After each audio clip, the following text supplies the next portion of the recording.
Hello बच्चों, so let's see this question. The question says a line charge lambda per unit length is lodged uniformly onto the rim of a wheel of mass m and radius r. The wheel has light non-conducting spokes and is free to rotate without friction about its axis.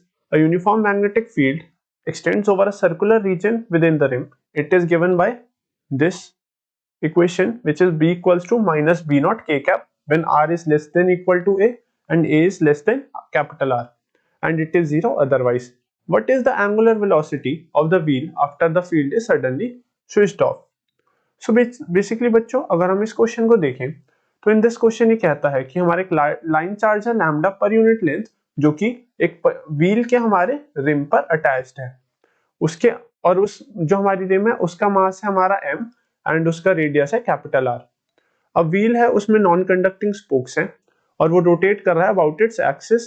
अब उसमें हमने एक magnetic field induce कर the inside that rim.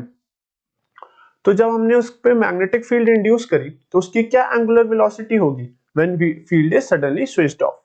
तो अगर हम इसका answer देखते हैं, अगर हम सबसे पहले लाइन चार्ज डेंसिटी लैम्डा देखें तो लाइन चार्ज डेंसिटी हमारी इक्वल होगी total charge on the rim divided by 2 pi r के बराबर। अगर हम यहाँ पे देखें, जहां पे हमारा r है distance of point within the rim,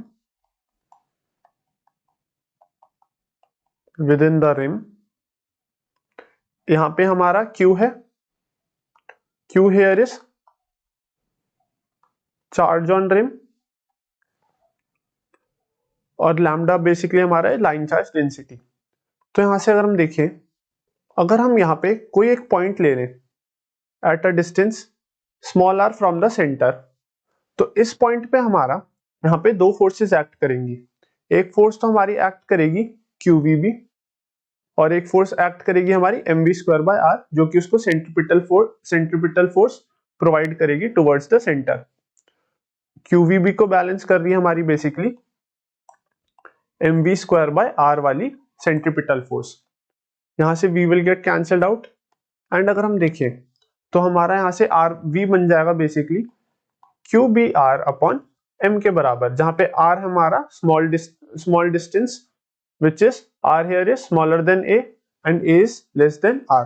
So basically हमारा सेंटर से लेके इस पॉइंट तक बेसिकली हमारा ये जो डिस्टेंस है, this distance is small r। तो हमारा अगर हम देखें, हमने यहाँ पे q फाइंड करा था, बेसिकली q यहाँ पे आ जाएगा हमारा कैपिटल Q, जो कि हमने प्रीवियसली फाइंड करा था, और वो प्रीवियसली हमने फाइंड करा था that was equal to lambda into 2 pi r। So यहाँ से हमारा जो v है वो आ जाएगा lambda into 2 pi small r b r upon m। तो यहाँ से v वेलोसिटी, लीनियर वेलोसिटी आ जाएगी हमारी lambda 2 pi b and this will be r square upon m. Okay, and this will be capital M here बच्चों, क्योंकि हमारा जो लाइन चार्ज डेंसिटी है उसका जो रिम का मास है वो है कैपिटल M। तो यहाँ से अगर हम देखें तो हमारे यहाँ पे मैग्नेटिक फील्ड गिवन है B नॉट K कैप के बराबर। सो अगर हम यहाँ वेलोसिटी वाले फॉर्मूले में पुट करें, this will be lambda 2 pi B not K cap B not R square K cap upon capital M। और V हम जानते हैं बच्चों, जो लीनियर वेलोसिटी होती है, basically linear velocity is equal to omega R के बराबर, राइट। तो यहाँ से एंगुलर वेलोसिटी ओमेगा आ जाएगी V अपॉन R, और यहाँ पे जो हमारा बेसिकली ये R है that is capital R here, तो ओमेगा आ जाएगा हमारा basically V upon capital R। Capital R मतलब जो रिम का डिस्टेंस है फ्रॉम द सेंटर, जो उसका रेडियस है दैट इज कैपिटल R, तो ओमेगा आ जाएगा V अपॉन कैपिटल R।